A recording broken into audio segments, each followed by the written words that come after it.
Imagina la escena. Es una noche de verano tejano. El ruido ensordecedor y alegre de una multitud se ha convertido, de un segundo a otro, en un silencio paralizante. Un padre está arrodillado sobre el suelo de concreto frío. Ese padre es Johann Sebastian. Entre sus brazos sostiene a su hijo Trigo, un muchacho de apenas 27 años. Hay sangre, mucha sangre. Le empapa la camisa, le resbala por las manos temblorosas y mancha el piso bajo sus rodillas. Trigo acaba de recibir un impacto de bala. Johann grita desgarrado, suplica al cielo y a la gente por una ambulancia, por un médico, por un poco de piedad. Pasan 10 minutos, luego 20, 30, 50 minutos enteros. Es casi una hora completa sosteniendo a su propio hijo mientras la vida se le escapa lentamente entre los dedos, como si fuera agua que, por más fuerza que haga, no puede retener. Y el responsable de apretar el gatillo, en medio de toda esa gente, simplemente saltó una cerca y se esfumó en la oscuridad de la noche. Jamás lo encontraron. Jamás pagó por lo que hizo. Cualquiera pensaría que sobrevivir a algo así es el límite absoluto del dolor que un ser humano puede soportar. Pero hay un detalle que lo cambia todo. Solo 4 años después de esa noche de pesadilla, la historia se repitió con una crueldad inexplicable. Su otro hijo, Juan Sebastián, caía abatido frente a la entrada de un bar. 2 disparos le arrebataron la vida al instante. Y esa misma madrugada, apareció un mensaje en las calles firmado por el crimen organizado reclamando la autoría del asesinato. ¿Por qué un grupo tan peligroso se tomaría la molestia de anunciar y adjudicarse la muerte del hijo de un cantante de música romántica? El horror, trágicamente, no terminaría ahí. Muchos años después, Julián, el hijo menor que tuvo con la muy querida Maribel Guardia, perdió la vida de forma repentina a la misma edad exacta que Trigo, 27 años. 3 hijos fallecidos. 3 pedazos del alma arrancados de raíz. Muchos de sus seguidores hablan de una maldición familiar, otros de simples coincidencias trágicas que trae la vida. Pero para entender el verdadero peso de esta historia, tenemos que ir más allá de las canciones bellas y los palenques iluminados. Existen 4 secretos profundamente guardados que la familia ha intentado mantener en silencio durante años. Hablamos de un rancho familiar que fue rodeado e invadido por 150 militares armados mientras velaban a un hijo asesinado, de testimonios oficiales estremecedores archivados por las autoridades que nadie quiere mencionar, de 14 horas de una agonía física que ningún ser humano debería sufrir y de una inmensa herencia que, por falta de un simple papel, condenó a su sangre a una guerra que lleva una década. Y aquí es donde la historia nos obliga a retroceder, porque para comprender cómo un hombre terminó rodeado de tantas sombras, necesitamos conocer la luz de sus inicios. Todo comenzó en un rincón olvidado del estado de Guerrero llamado Juliantla. Un pueblito que, en el año 1951, ni siquiera figuraba en los mapas oficiales. Imagina a un niño pequeño, con los zapatos desgastados, caminando por calles de tierra desde mucho antes de que saliera el sol. Ese niño vendía gelatinas, le daba brillo al calzado de los señores y cargaba pesados baldes de leche fresca para ayudar a sus 12 hermanos a sobrevivir a una pobreza que mordía fuerte. A sus 14 años, ese mismo muchacho sintió un llamado muy diferente en su corazón. Quiso entregar su vida a Dios y convertirse en sacerdote. Ingresó a un seminario, se rodeó de muros sagrados, estudió latín con devoción y encontró en la fe un refugio seguro. Fue allí, entre rezos y silencios, donde compuso su primera obra musical, una misa entera que resonaba los domingos en las voces de sus compañeros seminaristas. Pero la vida le cerró esa puerta cuando su padre lo sacó de allí, diciéndole con firmeza que su camino no estaba dentro de una iglesia. Así, terminó a los 17 años en la inmensa Ciudad de México, trapeando pisos, limpiando cuartos y tendiendo camas en un hotel, pero cantando a escondidas bajo la luz de la luna, soñando con que alguien lo escuchara. Y lo que ocurrió después no fue casualidad. Tras tocar decenas de puertas y ser rechazado por disqueras que le decían que su voz no servía y que se regresara a su pueblo, tuvo que emigrar a Chicago. Lavó platos, aguantó fríos que congelaban las tuberías y durmió en cuartos infestados de insectos. hasta que una llamada desde Texas le ofreció su primera oportunidad real, pero le exigieron algo a cambio: tenía que cambiar su nombre de pila. Él mismo eligió cómo se llamaría por el resto de su vida y para la eternidad. Escogió Joan en profundo honor al Papa Juan XXIII, el hombre que tanto admiraba en sus días de seminario. Y eligió Sebastián por el mártir romano que fue atravesado por flechas. El santo que, según la historia, murió 2 veces. Un nombre cargado de fe, pero también de dolor y martirio extremo. Un presagio silencioso de las profundas heridas invisibles que, años después, terminarían atravesando y destrozando su propio corazón. Con el nuevo nombre como escudo, los éxitos comenzaron a llegar como una verdadera avalancha. Canciones como Tatuajes o Secreto de Amor no solo sonaban en las radios, se convirtieron en himnos para toda una generación. Hacían llorar a hombres y mujeres por igual. Y es que Joan no solo interpretaba, él componía cada letra. Sus versos tenían una cualidad única: hablaban del desamor y la pasión como si dolieran físicamente, como si cada estrofa hubiera sido escrita desde la herida más profunda del alma. Y quizás era así, porque para él, el amor siempre estuvo ligado al sufrimiento. Antes de la fama, cuando todavía era un joven sin dinero que cantaba en bares oscuros esperando una oportunidad, conoció a Teresa González. Ella fue su primera esposa. Teresa creyó en él cuando absolutamente nadie más lo hacía. Juntos formaron un hogar y trajeron al mundo a 3 niños: José Manuel, Trigo y Juan Sebastián. Ella estuvo ahí, apoyándolo desde los cimientos. Pero también fue ella quien tuvo que ver cómo ese hombre humilde del que se había enamorado se transformaba poco a poco en una estrella inalcanzable. Vio llegar los autos de lujo, los palenques abarrotados, pero también sufrió las giras de meses enteros y las noches frías en las que él simplemente no regresaba a dormir. El matrimonio se rompió en un silencio que ninguno de los dos quiso explicar jamás, dejando a 3 niños en medio de la fractura. Después de Teresa, llegó a su vida María del Carmen Ocampo, una relación discreta de la que nació su hija Zarelea. Una niña que tuvo que crecer lejos de los escenarios y sin el peso del apellido famoso marcado en la puerta de su casa. Pero el destino le tenía preparada una de las pasiones más grandes y mediáticas de su vida. Corría el año 1992 cuando conoció a Maribel Guardia.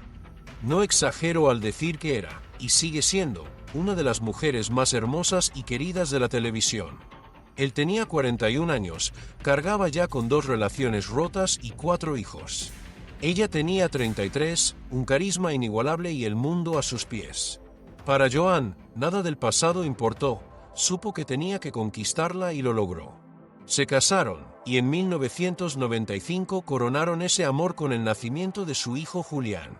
Ante los ojos del público, Joan Sebastián lo tenía todo: dinero, ranchos, caballos de pura sangre, premios apilados en las repisas y una familia de revista.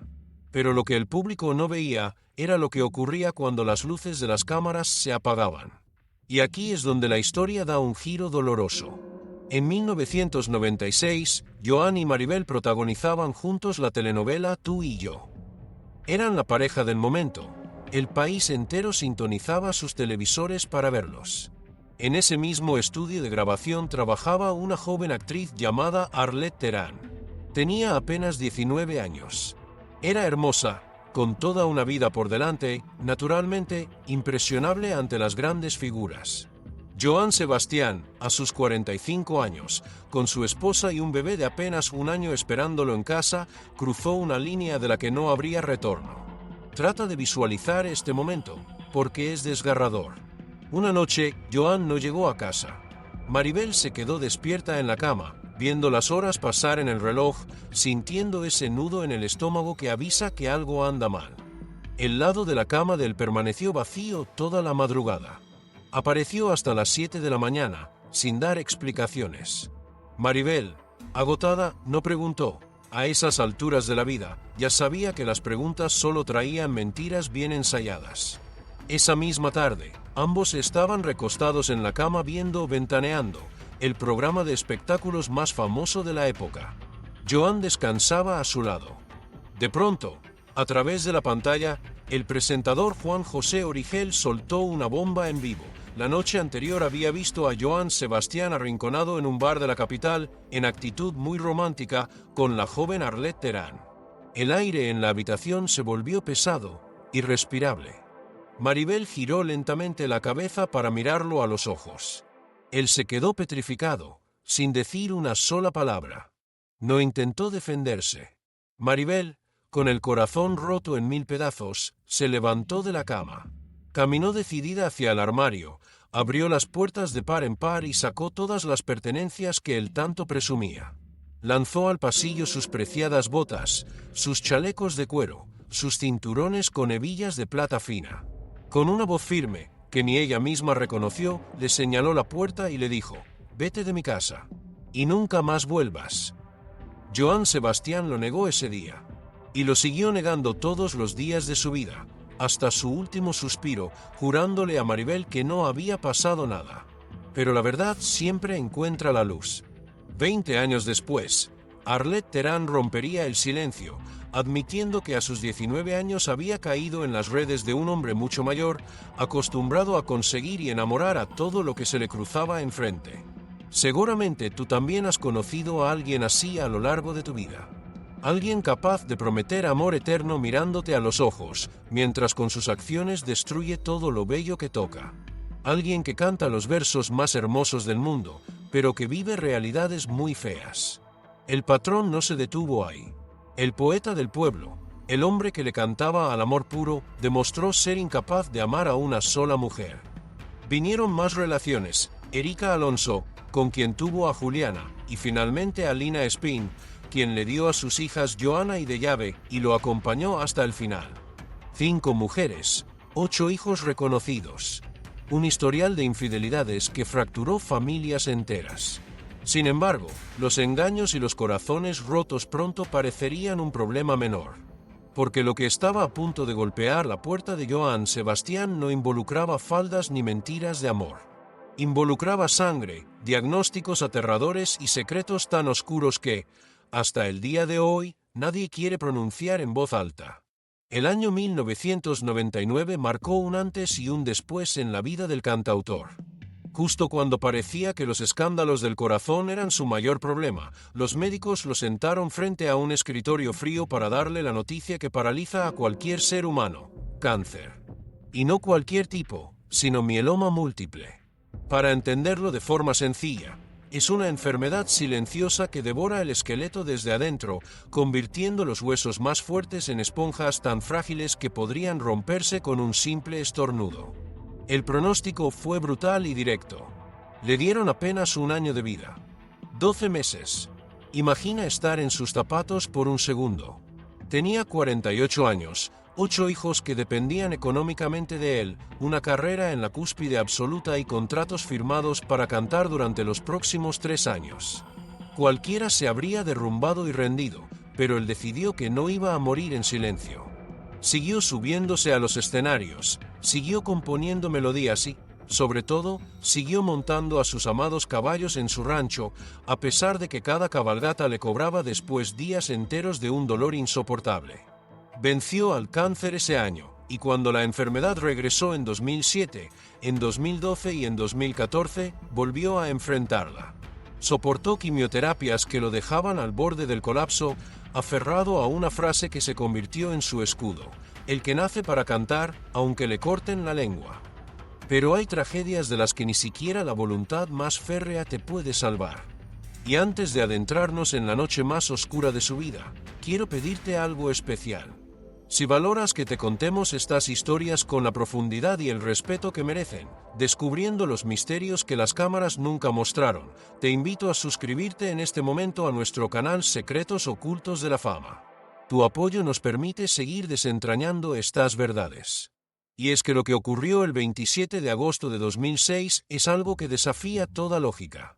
Johann Sebastian ofrecía un concierto en una plaza de Hidalgo, Texas. Era un evento como los cientos que ya había dado.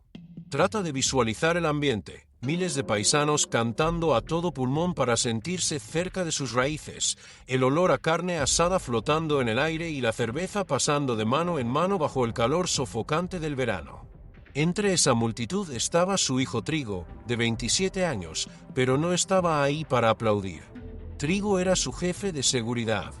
Era el hombre de máxima confianza de su padre, el que le cuidaba la espalda, el que revisaba cada rincón antes de que él saliera a cantar y el que le espantaba los peligros. Cuando el espectáculo terminó, la euforia de la gente era incontrolable. Un grupo grande de personas intentó abalanzarse hacia Joan para pedirle un autógrafo o tocarlo aunque fuera un segundo. Trigo, haciendo su trabajo, se interpuso para proteger a su padre y calmar a la multitud. Era el protocolo de siempre. Pero hay un detalle que lo cambia todo. Esa noche, escondido entre los fanáticos, había alguien que no buscaba una foto. De la nada, un hombre sacó una pistola de grueso calibre, apuntó directamente a la cabeza del muchacho y jaló el gatillo. El sonido del disparo cortó la música y la alegría de tajo. Joan Sebastián conocía perfectamente ese ruido, lo había escuchado antes en los rincones más ásperos de su tierra. Corrió desesperado hacia el tumulto y lo que vio lo destrozó para siempre. Su muchacho estaba tendido en el cemento. Lo levantó, lo apretó contra su pecho manchando sus ropas finas de sangre, y empezó a gritar por auxilio. Fueron 50 minutos.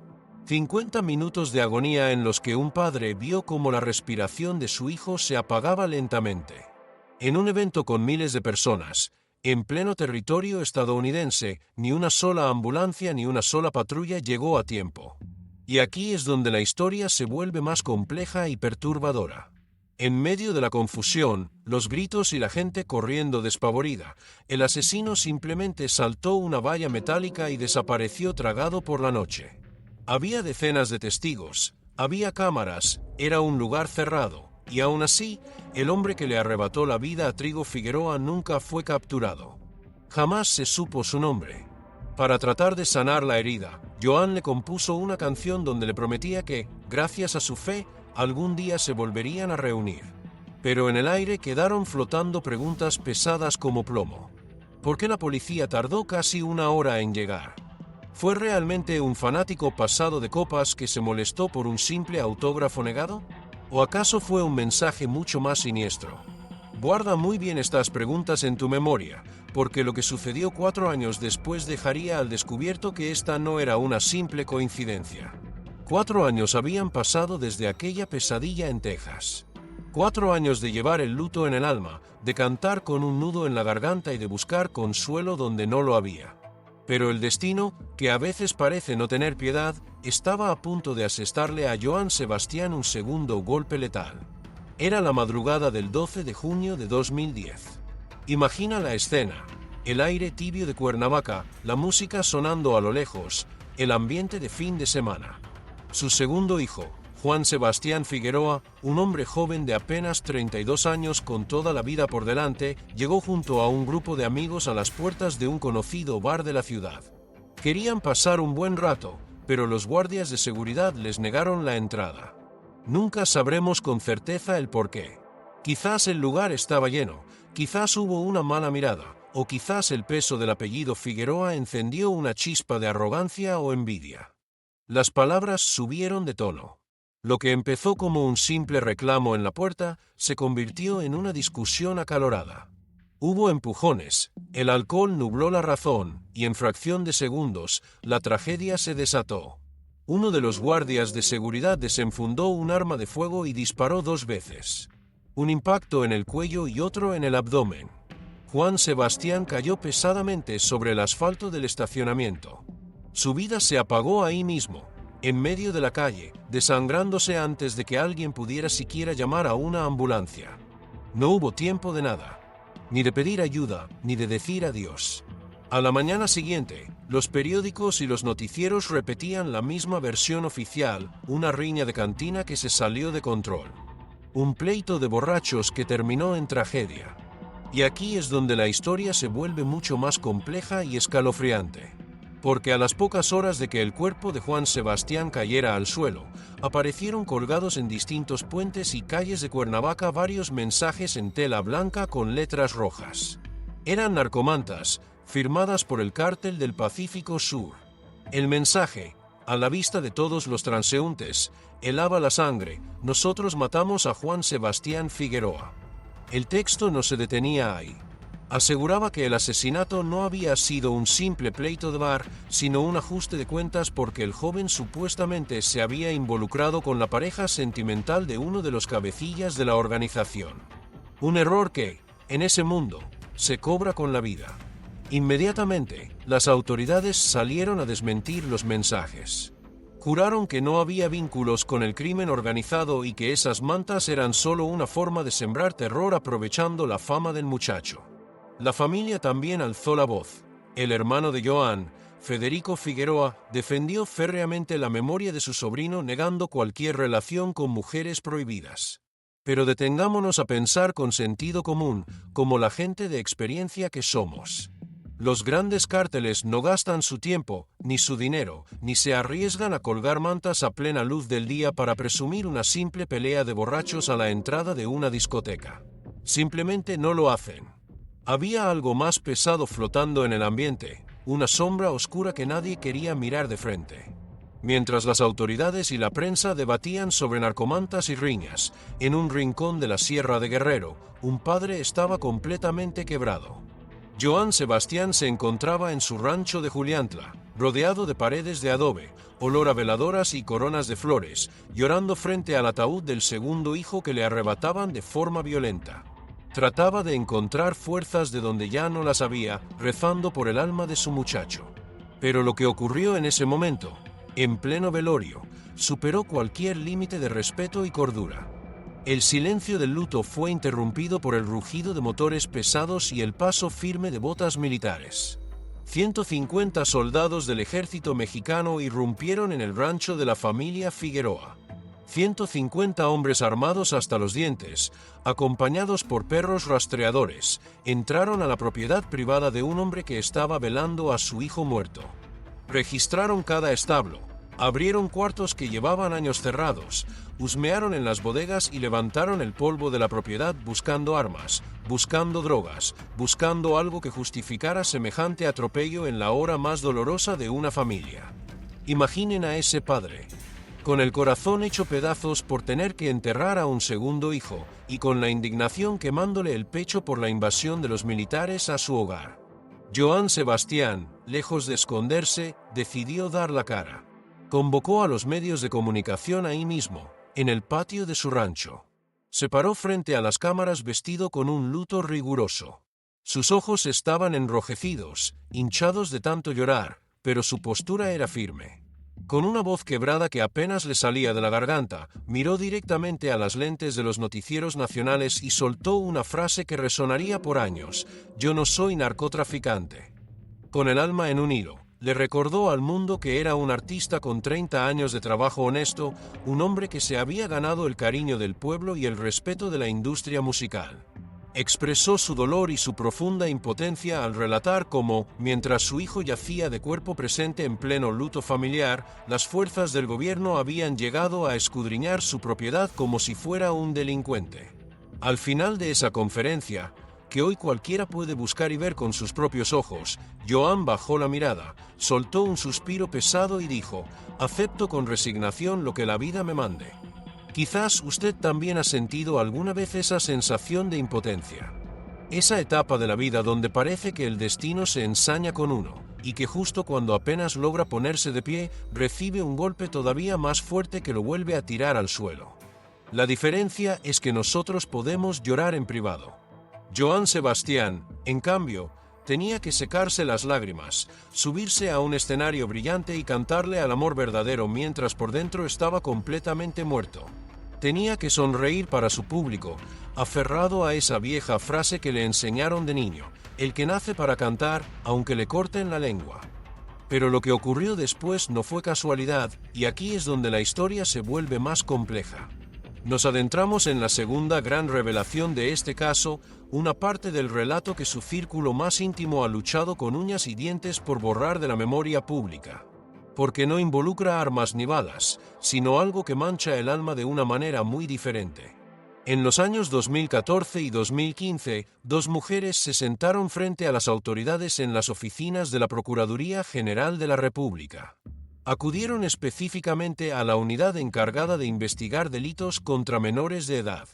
Lo que declararon bajo juramento quedó asentado en expedientes oficiales del gobierno.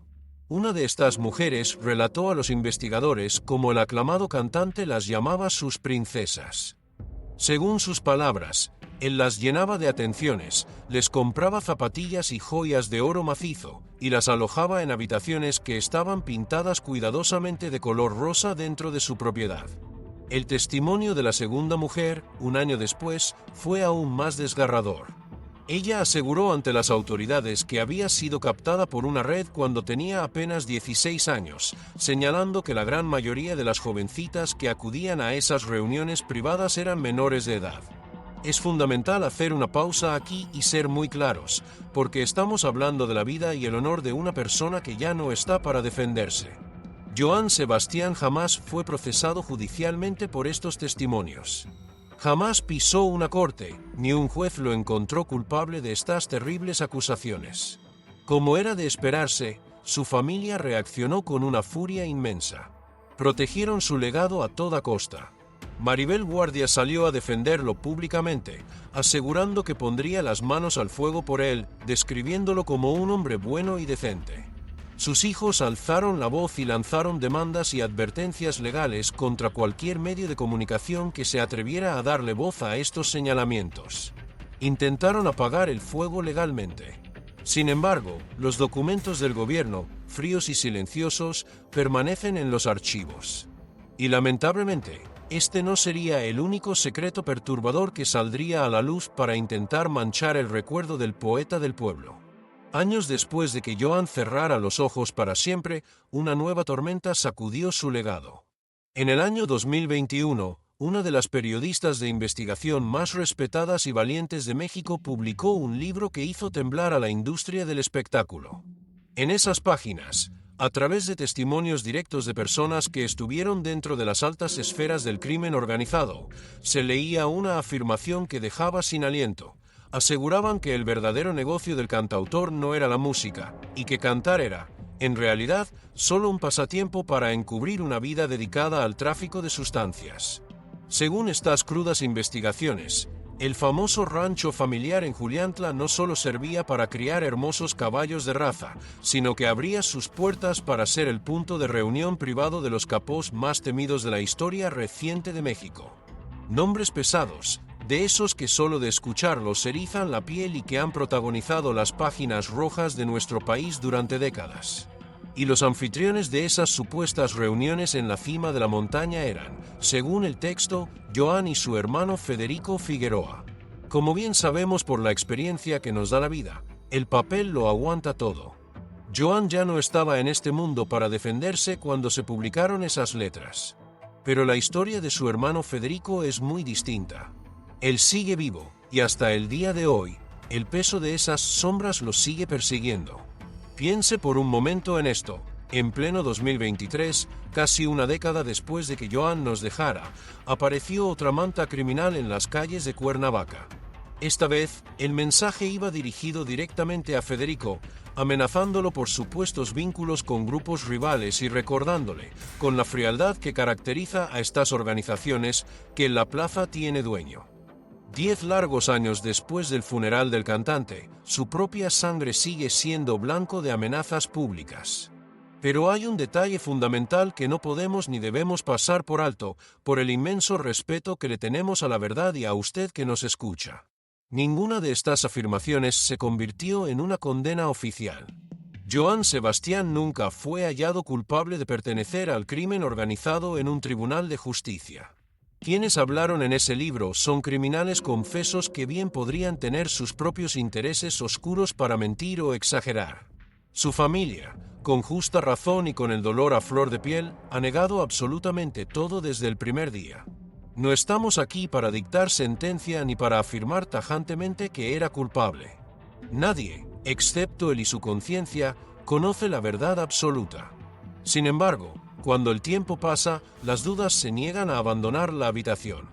Las piezas de este rompecabezas simplemente no encajan. ¿Por qué dos muchachos jóvenes, hijos de una estrella romántica, encontraron finales tan sangrientos en circunstancias que las autoridades nunca lograron esclarecer por completo? ¿Qué buscaban realmente aquellos 150 militares que pisotearon el luto de un padre adolorido? ¿Por qué un grupo criminal se toma la molestia de colgar mensajes reclamando la muerte de su muchacho si según la policía solo fue una riña de cantina? ¿Y por qué, tantos años después de su partida, las amenazas siguen rondando a su hermano? A lo mejor, a lo largo de los años, usted también ha guardado un secreto.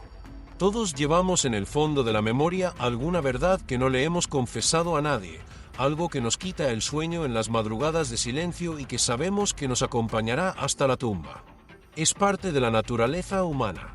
Pero la gran y trágica diferencia es que los secretos que guardamos la inmensa mayoría de nosotros no le cuestan la vida a nadie. Los misterios de los Figueroa, en cambio, parecen haber dejado un rastro de dolor imposible de borrar. Y aquí es donde la historia se vuelve aún más íntima y dolorosa. Prepárese, porque lo que estamos a punto de descubrir no tiene que ver con cárteles, ni con dinero, ni con escándalos públicos. Tiene que ver con un hombre de carne y hueso enfrentándose cara a cara con la muerte y con una agonía física que nadie de su familia ha podido olvidar. Llegamos a la tercera gran revelación de nuestra historia, y créanme, esta es quizás la más desgarradora de todas. Aquí no hay enemigos ocultos. Solo hay un ser humano librando una batalla monumental contra su propio cuerpo. Como recordarán, a Johann Sebastian le habían dado apenas un año de esperanza de vida cuando le detectaron la enfermedad. Él, aferrado a su fe y a su guitarra, logró desafiar a la ciencia y sobrevivir 16 largos años. Pero esa victoria tuvo un precio terrible, un desgaste físico extremo que las cámaras rara vez lograron captar en su totalidad. El cáncer de huesos es un padecimiento sumamente cruel. Poco a poco, año tras año, fue devorando y reblandeciendo su esqueleto. Ese hombre imponente que medía 1,78 m en su juventud, se fue encogiendo frente a los ojos llenos de lágrimas de su familia. Su columna vertebral, aplastada por huesos porosos que ya no soportaban su propio peso, le hizo perder 18 centímetros de estatura. Terminó midiendo apenas 1,60 m. Y no solo fue su cuerpo, las agresivas quimioterapias lastimaron su tesoro más grande, sus cuerdas vocales. Esa voz profunda y varonil que había enamorado a millones, ya no podía alcanzar las notas altas. En sus últimas presentaciones, el poeta cantaba soportando dolores indescriptibles, apoyándose más en la memoria y en el corazón que en lo que su garganta le permitía. Pero hay un momento exacto, un instante preciso en el que el espíritu del guerrero finalmente se rinde. Corría febrero del año 2014. Johann convocó a la prensa para hacer un anuncio que, estoy seguro, le rompió el alma mucho más que cualquier diagnóstico médico. Frente a los micrófonos, con un semblante de profunda tristeza, confesó que tenía que retirarse definitivamente de los espectáculos ecuestres. Ya no podía montar a caballo. Para cualquier otra persona, esto sería simplemente abandonar un pasatiempo, pero para él, los caballos eran el puente que lo mantenía unido a la vida.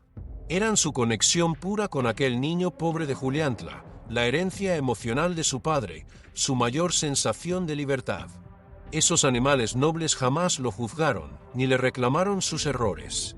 El día que sus piernas ya no pudieron sostenerse sobre una silla de montar, algo muy profundo dentro del corazón de Johann Sebastian simplemente se apagó.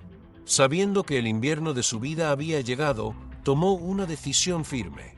Se negó rotundamente a pasar sus últimos suspiros en la habitación de un hospital frío, rodeado de paredes blancas, luces fluorescentes y médicos desconocidos. Quería su hogar. Mandó a adaptar en su rancho de Teacalco, en Guerrero, una auténtica unidad de terapia intensiva. Traten de visualizar esa habitación: monitores cardíacos parpadeando, pesados tanques de oxígeno, bolsas de suero y equipo médico avanzado, pero todo instalado en medio de la tranquilidad del campo. Su mayor deseo era que lo último que vieran sus ojos fueran los cerros verdes de su tierra natal. Su médico de cabecera y amigo entrañable durante décadas, el doctor Juan José Díaz Miranda, relató tiempo después que al ver esa habitación terminada, entendió la dura verdad: El cantante había aceptado la derrota. Al perder la capacidad de cabalgar, había perdido las ganas de seguir peleando. Para que dimensionemos el nivel de sufrimiento que padeció en esa etapa, basta recordar una de las últimas visitas que le hizo su hijo José Manuel. Al entrar a la habitación que servía de hospital improvisado, el olor en el aire era inconfundible. Su padre, el mismo hombre que durante toda su brillante carrera rechazó los vicios, que predicó con el ejemplo alejándose del alcohol porque sabía que era una trampa, estaba consumiendo marihuana medicinal. Con una mirada apagada, de alguien que ya no tiene fuerzas para fingir, miró a su hijo desde la cama y le confesó que la crudeza de la enfermedad lo había arrinconado a usar esa sustancia. El dolor en los huesos era tan agudo, tan insoportable durante las madrugadas solitarias, que no encontró otra salida para poder resistir las noches. El cuerpo estaba cediendo. El escenario estaba listo para bajar el telón de su vida. Y lo que sus seres queridos estaban a punto de presenciar dentro de esas 4 paredes, dejaría una cicatriz imposible de borrar. El reloj marcaba el 13 de julio de 2015. Ese día, en aquella habitación acondicionada en su rancho, Joan Sebastián comenzó su batalla final. No fue una despedida plácida donde uno simplemente cierra los ojos y se queda dormido. Fue un suplicio. Según el desgarrador testimonio de su médico, fueron 14 horas continuas de una agonía física extrema. 14 horas largas en las que los especialistas hicieron todo lo humanamente posible para salvarlo. Le suministraban grandes dosis de medicamentos, revisaban los monitores de oxígeno y trataban de compensar los niveles de su sangre, rogando que aquella fortaleza natural que siempre lo caracterizó lograra sacarlo adelante una vez más. Imagínese estar en esa habitación, ser su hermano, ser su hijo, estar parado junto a la cama sintiendo como la mano del hombre que siempre fue el pilar de la familia se va enfriando lentamente. 14 horas escuchando el pitido desesperante de las máquinas, viendo cómo las bolsas de suero se vacían mientras la respiración se hace cada vez más pesada. 14 horas para decirle adiós y pedirle perdón de todas las formas posibles. Sus seres queridos tuvieron que presenciar, con el alma rota, cómo la vida del gran ídolo se apagaba, no de golpe, sino apagando los sistemas de su cuerpo uno por uno. El doctor fue muy claro en sus palabras. Primero, su corazón empezó a fallar. Luego colapsaron los pulmones. El riñón se detuvo por completo. Su hígado sufrió un daño irreversible. Fue un fallo orgánico múltiple generalizado. Como una casa inmensa donde las luces se van apagando cuarto por cuarto, dejándola a oscuras. Y entonces, a las 7:15 de la tarde, el que nace para cantar aunque le corten la lengua, exhaló su último suspiro. La lengua finalmente cayó. Tenía 64 años. Partió de este mundo en su propia tierra guerrerense, rodeado del amor de sus hermanos y de los hijos que lograron llegar a tiempo para la despedida. Murió en el mismo lugar de origen de aquel niño humilde que alguna vez vendió gelatinas y soñó con ser sacerdote. Cualquiera creería que tras tanto sufrimiento, con la muerte por fin llegaría la paz para la familia Figueroa, que podrían dedicarse a llorarlo y honrar su memoria. Pero aquí es donde entra la cuarta y última gran revelación de esta historia. Un detalle que, si usted ha llegado hasta aquí, le explicará por qué el legado de este hombre se convirtió en una auténtica pesadilla que sigue vigente hasta el día de hoy. Joan Sebastián murió sin dejar un testamento. Deténgase un segundo a pensar en la magnitud de esto. Un hombre brillante, que acumuló una riqueza inmensa y que sabía con total certeza, desde 1999, que padecía un cáncer terminal. Una persona que tuvo 16 años enteros de prórroga para poner sus asuntos en orden. Un artista de nivel internacional que contaba con ejércitos de abogados, contadores de confianza y asesores financieros a su entera disposición. Y a pesar de todo eso, se fue sin firmar un papel que estableciera claramente cómo debían repartirse sus bienes. ¿Por qué lo hizo? ¿Por qué un hombre consciente de su propia mortalidad decide dejar todo en el aire? Había nombres o situaciones que, por motivos que desconocemos, quería mantener fuera de cualquier documento legal o notarial. Estaba tratando de proteger algo o alguien. No estamos hablando de una pequeña casa y un par de cuentas de ahorro. Estamos hablando de una fortuna colosal. El inventario oficial que se logró documentar incluye más de 100 propiedades de altísimo valor, inmensos ranchos ganaderos, terrenos extensos y mansiones de lujo repartidas por los estados de Guerrero, Morelos, Veracruz y Jalisco. Algunas fuentes cercanas al largo proceso legal aseguran que, si se buscara a fondo, el número de propiedades podría ascender hasta 150. Además de los bienes raíces, hay que sumar el valor incalculable de su legado musical. Dejó registradas oficialmente 854 canciones ante la Sociedad de Autores y Compositores de México.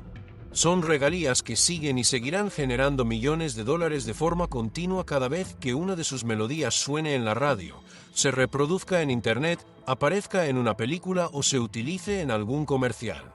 A todo este imperio económico, hay que sumarle una situación familiar sumamente compleja, herederos provenientes de 5 relaciones diferentes. Dejar un patrimonio tan grande, con una familia tan fracturada y sin un documento legal de por medio, es el equivalente a encender una mecha en un cuarto lleno de pólvora. Y la explosión no se hizo esperar. Lo que siguió a la partida de Johann Sebastian fue una auténtica guerra sin cuartel. Una batalla que ya lleva más de 10 años y que ha dejado heridas muy profundas. Desde casi el mismo día en que lo bajaron a la tumba, los herederos comenzaron a enfrentarse. Imaginen el desgaste emocional y económico, una década entera arrastrándose por los tribunales, tanto en México como en los Estados Unidos. 10 años en los que los hermanos, esos mismos que alguna vez corrieron juntos por los pasillos de un rancho, pasaron a mirarse con desconfianza y rencor, comunicándose únicamente a través de abogados de saco y corbata. El dinero, sencillamente, quedó congelado. Nadie podía cobrar un solo centavo de las millonarias regalías en el extranjero porque era imposible ponerse de acuerdo. Las grietas de la familia se expusieron ante los ojos del mundo entero. Juliana, la hija menor que el cantante tuvo con Erika Alonso, alzó la voz para acusar públicamente a sus hermanos de avaricia, asegurando que conspiraban para dejarla fuera de la herencia. Del otro lado, José Manuel, el hijo mayor, le respondió con dureza, acusándola de ser ella quien, con sus exigencias, entorpecía y bloqueaba el proceso legal. Pero la madeja se enredó todavía más. Erika Alonso presentó documentos ante un juzgado en Texas, exigiendo ser reconocida como la viuda legítima tras 12 años de relación, buscando su parte del pastel. Aunque el juez le cerró la puerta a ella, sí reconoció los derechos de su hija Juliana. Por si fuera poco, hasta Maribel Guardia entró al campo de batalla legal reclamando lo que por ley le correspondía de sus años de matrimonio, a pesar de que esa relación había terminado casi 20 años antes de que el corazón del artista dejara de latir. Ustedes, que tienen el conocimiento que solo dan los años, seguramente han visto muy de cerca cómo una herencia mal gestionada tiene el amargo poder de destruir a una familia entera. No importa si son unos cuantos terrenos o 100 propiedades de lujo. Cuando no hay claridad y el líder de la casa se va sin dejar todo por escrito, el cariño se pudre y se transforma en envidia. Los recuerdos bonitos se manchan. Son 10 años de pagar fortunas a despachos legales. 10 años de Navidades donde la mesa se siente vacía, no solo por el padre que falleció, sino por los hermanos que ya no se dirigen la palabra.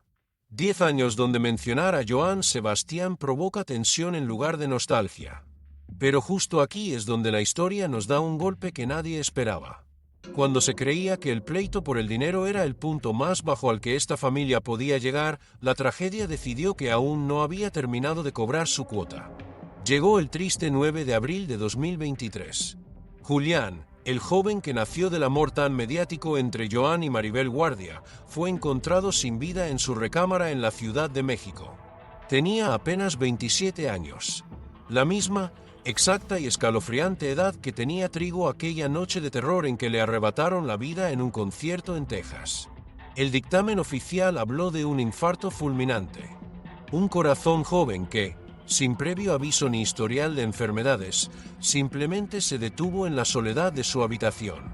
Los doctores explican que, aunque es poco común, las penas profundas del alma, el estrés abrumador y las cargas emocionales pesadas pueden apagar una vida a destiempo. Y es que Julián cargaba con una cruz que pocos veían. Él mismo había confesado abiertamente su lucha contra una severa depresión tras la pérdida de su padre. Contó cómo había buscado refugio en el alcohol tratando de adormecer un dolor que le quemaba el pecho. Cargar con la sombra inmensa de un padre ídolo y lidiar con los vacíos que éste le dejó fue un peso demasiado grande para sus hombros. Julián cerró los ojos para siempre esperando una herencia que nunca llegó a disfrutar. Ahora, todo ese dinero que le correspondía, una suma estimada en más de 120 millones de pesos, pasó a ser propiedad de su pequeño hijo, José Julián, un niño inocente de apenas 9 añitos. Pero, como si este relato estuviera atrapado en una maldición sin fin, esa inmensa cantidad de dinero ya desató un nuevo conflicto. Un pequeño rodeado de riqueza que no puede tocar, en medio de roces familiares. Ese es, tristemente, el legado que impera a una década de la partida de Johann Sebastian. Ahora quiero que se detenga un momento y respire profundo. Cierre los ojos y visualice el recorrido completo de esta historia. Trate de asimilar la inmensa contradicción que fue esta vida. Piense en aquel niño de 1951, con los zapatos rotos vendiendo gelatinas en los caminos de tierra de Juliantla, soñando con entregar su vida a Dios como sacerdote.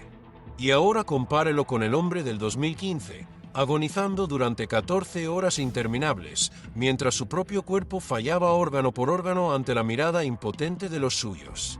Un cantautor que compuso más de 800 canciones sobre el amor eterno, pero que con sus propias manos destruyó la paz de cada matrimonio que construyó. Un artista aclamado que llenaba plazas enteras, pero que vio su propiedad invadida por 150 militares armados mientras velaba a un hijo asesinado. Un hombre que pasó 16 años de su vida ganándole batallas imposibles a un cáncer fulminante, solo para terminar rindiéndose el día que sus piernas ya no pudieron montar a los caballos que tanto amaba. Y hay un detalle que nos rompe el corazón a todos los que somos padres. Él logró componerle una melodía hermosa a su hijo Trigo, esa que dice: «Con tu recuerdo viviré lo que me resta por vivir, nos volveremos a reunir». La escribió desde la herida de tenerlo desangrándose en sus brazos. Pero la vida, con su ironía cruel, no le dio tiempo de escribirle una canción a Juan Sebastián tras su asesinato. Tampoco pudo cantarle a Julián, quien partiría de este mundo 8 años después que él. Son 3 canciones que jamás van a existir. 3 hijos varones que se fueron demasiado pronto. Aquel viejo refrán que él tanto repetía como un escudo: el que nace para cantar, aunque le corten la lengua, cobró un significado terriblemente oscuro al final. Porque es verdad, él cantó hasta que literalmente su garganta no dio más. Pero lo que jamás se atrevió a cantar fueron sus secretos. Las verdaderas razones detrás de tantas amenazas, el origen de aquellas sombras que se ensañaron con su sangre. Todo eso decidió callarlo, y se lo llevó guardado en el pecho hasta el cementerio. Si usted viaja hoy al Panteón de Juliantla, en las altas montañas de Guerrero, verá una escena que estremece. Todos los domingos llegan admiradores desde muy lejos. Llevan guitarras, le cantan tatuajes bajo el sol radiante, le dejan rosas rojas y lloran amargamente la partida de su gran ídolo romántico. Adoran al poeta del pueblo, porque ignoran por completo la historia de dolor y oscuridad que usted y yo acabamos de repasar. Pero si uno camina apenas unos cuantos metros desde esa tumba principal, encontrará 2 lápidas más. Ahí descansan Trigo y Juan Sebastián, padre e hijos, durmiendo el sueño eterno en la misma tierra polvorienta que los vio nacer. Los 3 forman un triángulo silencioso, frío, a escasos pasos de distancia, pero sin poder decirse ya ninguna palabra, sin poder explicarse nada, sin poder perdonarse.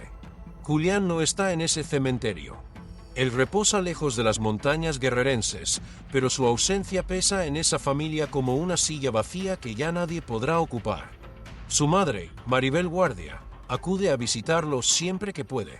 Se para frente a su tumba, le habla, le jura que cuidará con su vida al pequeño José Julián, y luego tiene que secarse las lágrimas y salir a seguir lidiando con tribunales y abogados. Y es precisamente en ese niño, en José Julián de apenas 9 años, donde recae el peso final de esta historia. A su edad, su abuelo ya trabajaba bajo el sol para no morir de hambre. Este niño, en cambio, heredará millones. pero también heredará un apellido marcado por el dolor, la sangre y los misterios. Cuando crezca, ¿qué versión de su abuelo le van a contar? Seguramente escuchará todas, y él, al igual que los hijos de todas las figuras complejas, tendrá que decidir con qué recuerdos quedarse. Y si elige no saber, si prefiere quedarse solo con la imagen del abuelo que cantaba bonito, nadie, absolutamente nadie, podría juzgarlo. A veces, mirar hacia otro lado es la única forma de sobrevivir. Esa es la verdadera herencia que dejó Joan Sebastián. No son los ranchos inmensos, ni los caballos finos, ni los premios en las repisas. Su herencia real son las miradas de rencor entre hermanos en los pasillos de un juzgado, las preguntas que nadie quiere responder y los silencios que aturden más que cualquier canción. Antes de despedirnos, hay una imagen que no puedo sacarme de la cabeza y quiero compartirla con usted. Fueron 50 minutos. 50 minutos en los que Joan sostuvo a su hijo Trigo en brazos mientras la vida se le iba. ¿Qué cree usted que pasaba por la mente de ese padre en esa casi hora de agonía sin que llegara la ayuda? Yo pienso, y esto es muy personal, que en esos 50 minutos él repasó cada decisión que tomó en su vida. Cada paso por esos caminos peligrosos. Y creo que ahí supo exactamente por qué le estaba pasando eso a su familia.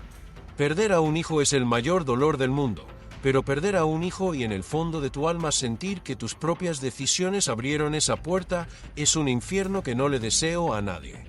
Si esta historia le llegó al corazón, si le hizo reflexionar sobre cómo los secretos de familia siempre, tarde o temprano, terminan cobrando una factura altísima, y cómo dejar las cosas materiales en orden es el mayor acto de amor para los que se quedan, entonces nuestro propósito se ha cumplido. Le pido de todo corazón que se suscriba ahora mismo a nuestro canal Secretos Ocultos de la Fama. Hágalo para que no se pierda ninguna de estas historias contadas con la verdad y el respeto que usted merece, y déjenos su comentario. Queremos leer su opinión, porque su experiencia y sabiduría enriquecen este espacio. La próxima semana destaparemos la vida de otros hijos de las grandes leyendas de nuestra música mexicana. Aquellos que crecieron bajo la sombra de sus padres, los que lograron brillar y los que, lamentablemente, fueron devorados por el peso del apellido. Nos vemos ahí. Que tenga mucha paz.